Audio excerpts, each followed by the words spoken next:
Hello friends, நம்ம இந்த வீடியோவில் பார்க்க போகிறது தமிழகத்தில் நில வழிகாட்டு மதிப்புகளை உயர்த்துவதற்கான பணிகளை தற்காலிகமாக நிறுத்தி வைக்கப்பட்டுள்ளதாக ஒரு தகவல் வெளியாகியுள்ளது. அந்த தகவலை பற்றி தான் இந்த வீடியோவில் பார்க்க போகிறோம். வீடியோவை இறுதி வரைக்கும் ஸ்கிப் பண்ணாமல் பாருங்கள். வீடியோ பார்க்கறதுக்கு முன்னாடி நீங்கள் இந்த சேனல் ஒன்று சப்ஸ்கிரைப் பண்ணலன்னா கீழே இருக்கிற சப்ஸ்கிரைப் பண்ணி கிளிக் பண்ணிக்கோங்க. கூடவே பக்கத்தில் இருக்கிற பெல் ஐக்கான் கிளிக் பண்ணிக்கோங்க. அப்போ நாங்கள் போடக்கூடிய பயனுள்ள வீடியோக்களை நீங்கள் மிஸ் பண்ணாமல் பார்க்கலாம். வாங்க வீடியோக்குள்ளே போகலாம். தமிழகத்தில் 2012 நில வழிகாட்டு மதிப்புகள் உயர்த்தப்பட்டன. அதில் 2017 33% குறைக்கப்பட்டது. அதை ரத்து செய்வதாக தமிழக அரசு 2023 அறிவித்தது. பின் சமீபத்திய மாற்றங்களுடன் 2012 இருந்த மதிப்புகள் மீண்டும் அமலுக்கு வந்தன. இதை எதிர்த்து தொடரப்பட்ட வழக்கில் நீதிமன்றம் பிறப்பித்த உத்தரவுகளை தொடர்ந்து 2017 வழிகாட்டி மதிப்புகளை அமல்படுத்த பதிவுத்துறை முடிவு செய்தது. இதற்காக விடுபட்ட தெருக்கள், சர்வே எண்கள், புதிய மதிப்புகளை நிர்ணயிக்குமாறு சார் பதிவாளர்களுக்கு பதிவுத்துறை உத்தரவிட்டது. இதன்படி தற்போதைய நிலவரத்தில் இருந்து 70% வரை வழிகாட்டி மதிப்புகளை உயர்த்தும் பணிகள் முடுக்கிவிடப்பட்டன.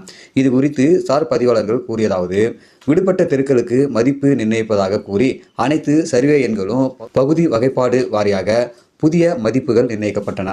இதற்காக பதிவுத்துறை இணையதளத்தில் புதிய மென்பொருள் இணைக்கப்பட்டது. ஆனால் இந்த புதிய வழிகாட்டி மதிப்புகளை மாவட்ட பதிவாளர்கள் நிலையில் இறுதி செய்வதில் தொழில்நுட்ப பிரச்சனை ஏற்பட்டது. மாவட்ட அளவிலான துணைக்குழுவிடம் புதிய மதிப்புகளுக்கு ஒப்புதல் பெறுவதில் தாமதம் ஏற்பட்டுள்ளது. இதனால் இப்பணிகள் தொய்வடைந்துள்ளன.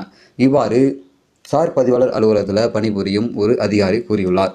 ஸோ இந்த தகவல் மூலமாக பார்த்தீங்கன்னாக்கா நில வழிகாட்டி மதிப்பு 70% உயர்த்தப்படுவதற்கான அரசாணையை தமிழக அரசாங்கம் அண்மையில் வெளியிட்டது.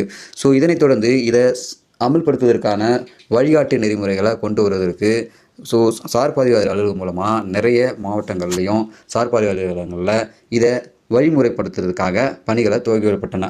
இதில் கடந்த வாரம் முதலாக ஒரு 20% முடுக்கிவிடப்பட்டது, முடிந்து விட்டது அப்படின்னு சொன்னாங்க. ஸோ மீதி இருக்கக்கூடிய மாவட்ட பணிகள் அண்மையில் நடைபெற்று வருகிறது சொல்லியிருந்தாங்க. ஸோ இதுக்கான பணிகளை பார்த்தீங்கன்னா இப்போ தொய்வடைந்துள்ளது.